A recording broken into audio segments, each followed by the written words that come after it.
เข่าประนมมือถวายการต้อนรับเจ้าคุณสมเด็จครับ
อะระหังสัมมา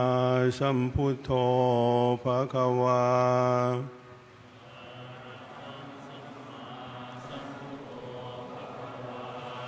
พุทธังภะคะวันตังอภิวาเทมิ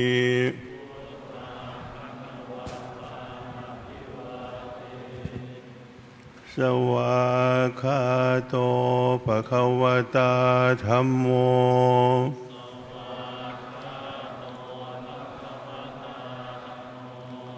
ธัมมังนัมมัสสามิ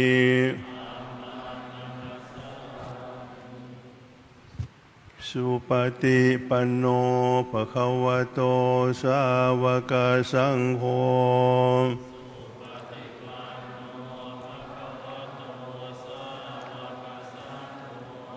สังฆังนามามิ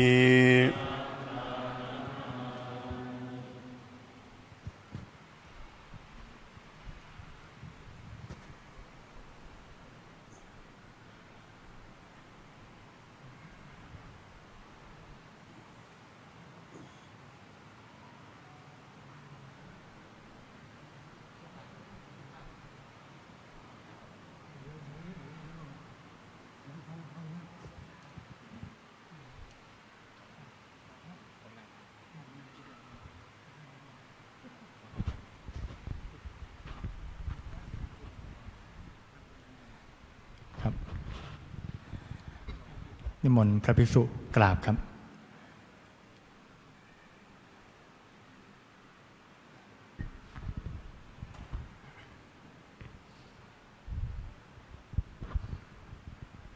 ครับนิมนต์สามเณรกราบ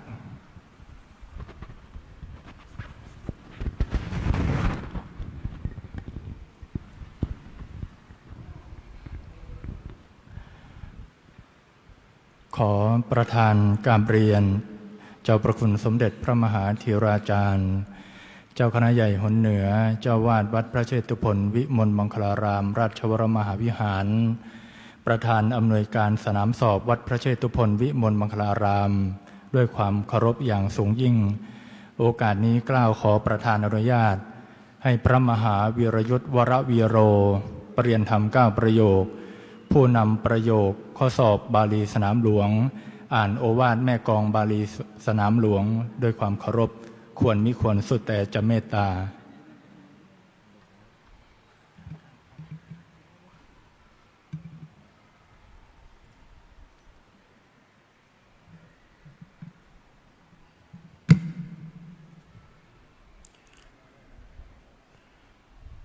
โอวาทแม่กองบาลีสนามหลวงในการเปิดสอบประโยคบาลีสนามหลวงครั้งที่1 ปีพุทธศักราช 2569 นักเรียนผู้เข้าสอบความรู้ประโยคบาลีสนามหลวงทุกรูปวันนี้เป็นวันแรกของการเปิดสอบประโยคบาลีสนามหลวงครั้งที่1ครั้งหลังปีพ.ศ.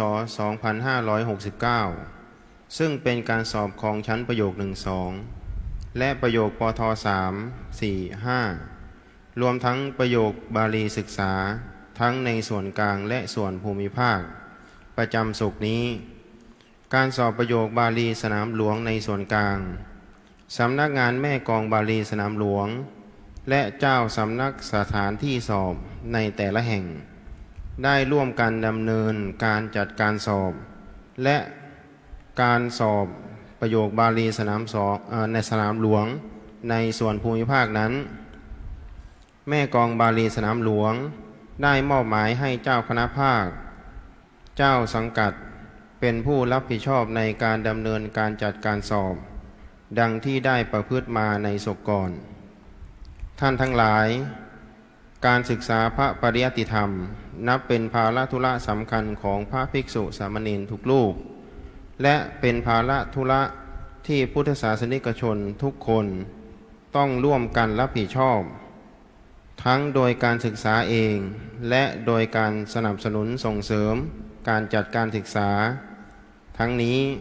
เพื่อพัฒนาตนเองให้รู้จริงและให้มีความสามารถในการทำหน้าที่สำคัญคือการจันลงพระศาสนาให้ดำรงคงอยู่ตลอดไปการศึกษาพระปริยัติธรรมนั้นมีจุดประสงค์2ประการคือเพื่อสร้างศาสนทายาทที่มีความรู้ความเข้าใจอย่างถูกต้องในหลักธรรมทางพระพุทธศาสนาและสร้างศาสนทายาท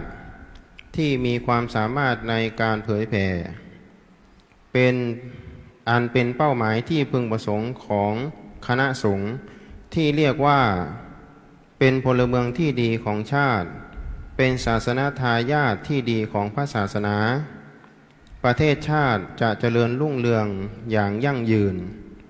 ก็เพราะประชาชนมีกำลังความรู้ความสามารถอันประกอบด้วยคุณธรรมร่วมกันพัฒนาการสอบบาลีสนามหลวงเป็นการสอบเพื่อวัดผลการศึกษาพระปริยัติธรรมมีวัตถุประสงค์เพื่อวัดภูมิรู้และส่องแสดงภูมิธรรมของผู้ศึกษาว่าเป็นผู้สมควรดำรงฐานะศาสนทายาทโดยมีคุณธรรมสำคัญที่เป็นเครื่องแสดงออกถึงการได้รับการศึกษามาเป็นอย่างดีนั่นคือความสุจริตนักเรียนผู้ได้รับการศึกษามาอย่างดีย่อมถือความสุจริตเป็นสำคัญเมื่อการสอบย่อมถือปฏิบัติอย่างเคร่งครัดไม่ปล่อยให้ความปรารถนาฝ่ายต่ำมีอำนาจเหนือจิตใจตนจนยอมทำผิดระเบียบปฏิบัติของการสอบเพราะหากจะมีความไม่บริสุทธิ์และความไม่เหมาะสมเกิดขึ้นจากความเห็นผิดและความปรารถนาที่ไม่ถูกต้องความเสียหายย่อมเกิดขึ้นแก่คณะสงฆ์โดยรวมเพราะฉะนั้นในการสอบจงถือระเบียบปฏิบัติอย่างเคร่งครัดโดยไม่นำหนังสือเอกสารอุปกรณ์อิเล็กทรอนิกส์เครื่องมือสื่อสารรวมถึงสิ่งของอื่นๆที่ไม่อนุญาตเข้าไปในห้องสอบหรือใช้ประกอบในการสอบโดยเด็ดขาดในส่วนกรรมการผู้กำกับห้องสอบรวมถึงกรรมการอำนวยการและกรรมการผู้เกี่ยวข้องทุกท่านขอให้เอาใจใส่เป็นภาระธุระอย่างแข็งขันช่วยตรวจตากวดขันแนะนำและตักเตือนนักเรียนผู้เข้าสอบให้ปฏิบัติตามกฎระเบียบของสนามหลวงอย่างเคร่งครัดขอขอบคุณเจ้าสำนักสถานที่สอบประธานอำนวยการสอบกรรมการผู้กำกับห้องสอบและคณะกรรมการทุกฝ่ายที่ได้ช่วยเหลือเกื้อกูลในการสอบครั้งนี้ดำเนินไปได้ด้วยดีเป็นคุณเป็นประโยชน์ต่อศาสนศึกษาเป็นอย่างยิ่งและขออนุโมทนาแก่ศรัทธาสาธุชนทั้งหลายที่ถวายค ความอุปถัมภ์และช่วยเหลือเกื้อกูลให้งานคณะสงฆ์ส่วนนี้ดำเนินไปได้ด้วยดี ในที่สุดนี้ด้วยอำนาจแห่งคุณพระศรีรัตนตรัยและคุณความดีอันเกิดจากการช่วยกันจันลงพระพุทธศาสนานี้ จงเป็นพลวะปัจจัยส่งเสริมเพิ่มพูนดวงปัญญาของท่านทั้งหลายให้แหลมคมแจ่มใสรู้แจ้งแทงตลอดในปัญหากรรมทุกประการประสบความสำเร็จสมความปรารถนาโดยทั่วกันทุกท่านทุกคนเทินพระพรหมโมลีแม่กองบาลีสนามหลวง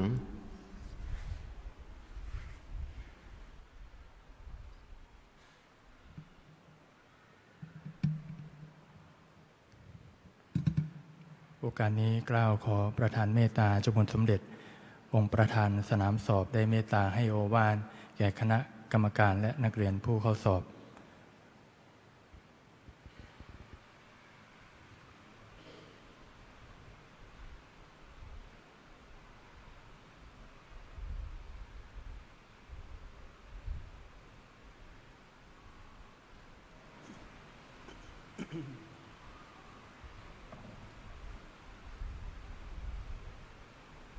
ขอแสดงกัลยาณธรรมต่อท่านพระเถรานุเถระคณะกรรมการดำเนินการสอบและนักเรียนผู้เข้าสอบบาลีทุกท่านทุกรูปการดำรงมั่นแห่งพระพุทธศาสนามิใช่เพียงหน้าที่ของคณะสงฆ์ฝ่ายใดฝ่ายหนึ่งเท่านั้นหากเป็นพันธกิจอันประเสริฐของพระพุทธศาสนิกชนทั้งมวลผู้ตระหนักร่วมกันว่าตราบใดที่พระพุทธศาสนายังตั้งมั่นอยู่ในแผ่นดินตราบนั้นคุณธรรมความสงบและความร่มเย็นย่อมแผ่ไพศาลเกื้อกูลต่อสังคมมนุษย์ให้ดำรงอยู่ด้วยสันติสุขเพราะพระธรรมคำสอนเปรียบเสมือนประทีปส่องทางชีวิตให้ผู้ศึกษาได้รู้จักผิดชอบชั่วดีรู้จักสำรวมระวังตนและดำเนินชีวิตตามคันลองแห่งธรรมอันเป็นหลักประกันแห่งความมั่นคงของชีวิตและสังคมโดยส่วนรวมพระบรมศาสดาได้ทรงวางหลักฐานพระสัทธรรมไว้ด้วยพระมหากรุณาธิคุณอันหาที่สุดมิได้และสืบทอดต่อมาโดยพระอริยสงฆ์ผู้ทรงภูมิธรรมได้รักษาถ่ายทอดและเผยแผ่คำสอนอันบริสุทธิ์ไว้ในพระไตรปิฎกอันเป็นคลังปัญญาแห่งโลกการศึกษาพระปริยธรรมของคณะสงฆ์ไทยจึงเป็นเป้าหมายสำคัญเพื่อเข้าถึงพระธรรมคำสอนดั้งเดิมอย่างถูกต้องลุ่มลึกและไม่คลาดเคลื่อนจากพระพุทธประสงค์ภาษาบาลีเป็นภาษามคธจึงนับเป็นรากฐานอันสำคัญแห่งพระพุทธศาสนาเปรียบเสมือนกุญแจไขประตูสู่ขุมทรัพย์แห่งพระสัทธรรมผู้ใดศึกษาภาษาบาลีอย่างเข้าใจย่อมสามารถเข้าถึงเนื้อแท้แห่งพระธรรมวินัยได้อย่างถูกต้องและสามารถนำไปอธิบายเผยแผ่และประยุกต์ใช้เพื่อประโยชน์แก่ตนและผู้อื่นได้อย่างแท้จริงการเรียนการสอนและการสอบบาลีจึงไม่ใช่เพียงกระบวนการทางวิชาการหากเป็นกระบวนการกล่อมเกลาจิตใจให้ตั้งมั่นอยู่ในสมณธรรมเป็นการฝึกความเพียรความอดทนความรับผิดชอบและความชื่นตรงต่อพระธรรมวินัยการสอบบาลีสนามหลวงซึ่งดำเนินมาในพระบรมราชูปถัมภ์อย่างยาวนานนั้นเป็นสถาบันทางปัญญาที่ทรงคุณค่าอย่างยิ่งเปรียบเสมือนเสาหลักที่ช่วยทำรงพระสัทธรรมไว้ให้มั่นคงในแผ่นดินไทยพระบาทสมเด็จพระเจ้าอยู่หัวทรงสืบสานพระราชปณิธานแห่งพระบรมราชจักรีวงศ์ด้วยพระราชฤทัยที่ทรงห่วงใยในความมั่นคงแห่งพระพุทธศาสนาโปรดพระทานอุปถัมภ์กิจการพระศาสนาอย่างต่อเนื่องทั้งในด้านการศึกษาการเผยแผ่ การทำนุบำรุงพระสงฆ์ผู้เป็นศาสนทายาทพระราชศรัทธาอันลึกซึ้งนี้เปรียบเสมือนร่มโพร่มไทรที่คุ้มครองพระธรรมให้ดำรงอยู่เป็นหลักชัยทางจิตใจของปวงชนชาวไทยอย่างไรก็ตามในสภาวะการปัจจุบันสังคมไทยกำลังเผชิญกับความเปลี่ยนแปลงอย่างรวดเร็วทั้งทางเทคโนโลยีค่านิยมและวิถีชีวิตส่งผลให้เกิดวิกฤตศรัทธาของพุทธศาสนิกชนบางส่วนที่มีต่อภาพลักษณ์ของพระพุทธศาสนาปรากฏการณ์ดังกล่าวส่วนหนึ่งเกิดจากการที่พระภิกษุสามเณรบางรูปอาจประพฤติไม่สอดคล้องกับพระธรรมวินัยหรือขาดความสำรวมระมัดระวังในสมณสารูปจนทำให้ศรัทธาของประชาชนลดน้อยถอยลงและก่อให้เกิดความเข้าใจคลาดเคลื่อนต่อพระพุทธศาสนาโดยรวมขอให้พระภิกษุสามเณรผู้เข้าสอบทุกท่านได้ตระหนักว่าการศึกษาบาลีมิใช่เพื่อเกียรติยศหรือชั้นภูมิทางการศึกษาเพียงอย่างเดียวหากแต่เป็นการบ่มเพาะศรัทธาและปัญญาให้เจริญงอกงามเป็นการสร้างกิเลสและโอตตัปปะ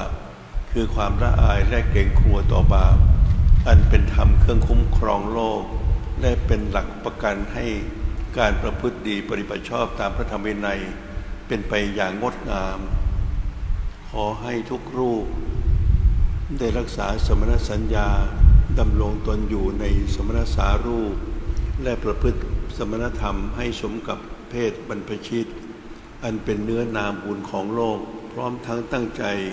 ศึกษาพระธรรมวินัยด้วยความสมัครสมานสามัคคีเกื้อกูลกันด้วยกุศลจิตเจตนาเพื่อให้พระสัทธรรมดำรงและรุ่งเรืองสืบไปตราบนานเท่านานขออนุโมทนาต่อท่านคณะกรรมการที่ได้ร่วมกันจัดสอบบาลีสนามหลวงในครั้งนี้ขออนุภาพแห่งคุณพระศรีรัตนตรัยได้อภิบาลดลบันดาลให้ท่านทั้งหลายที่มาชุมนุมอยู่ณพระอุโบสถนี้เจริญงอกงามในไพบูลย์ในพระธรรมวินัยของสมเด็จพระสัมมาสัมพุทธเจ้ายิ่งขึ้นไปในโอกาสนี้ขอนิมนต์คณะกรรมการและนักเรียนผู้เข้าสอบได้ร่วมกันเจริญจิตภาวนาเพื่อถวายเป็นพระกุศลแด่สมเด็จพระบรมพิตรพระสมภารเจ้าพระบาทสมเด็จพระเจ้าอยู่หัวผู้ทรงพระคุณอันประเสริฐและสมเด็จพระนางเจ้าพระบรมราชินีพร้อมด้วยพระบรมวงศานุวงศ์ทุกพระองค์เป็นเวลาพอสมควรเมื่อได้เวลาแล้วจะได้สัทธสัญญาณเพื่อได้ให้เข้าทุกรูปได้เข้าห้องสอบในลำดับต่อไป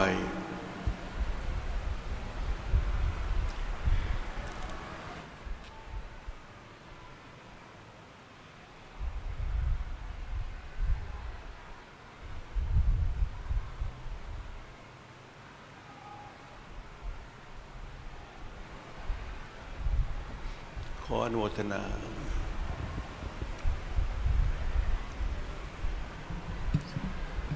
ครับกราบในเมตตาธรรมเจ้าคุณสมเด็จ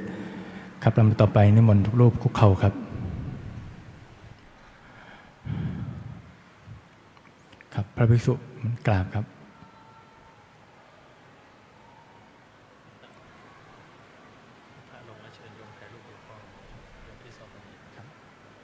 สามเณรครับ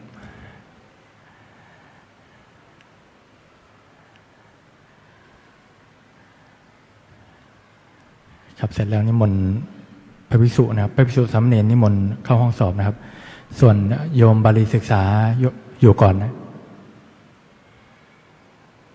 ไปครับพี่ต้น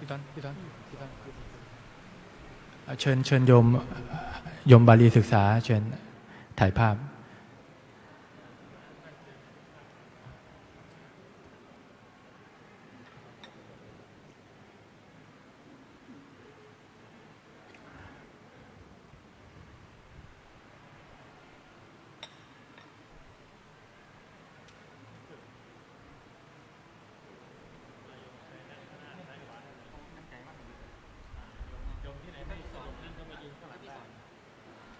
ใหญ่ไปสิ โอ้ย มีภาพหน่อย แต่พออยู่ ไม่มีภาพ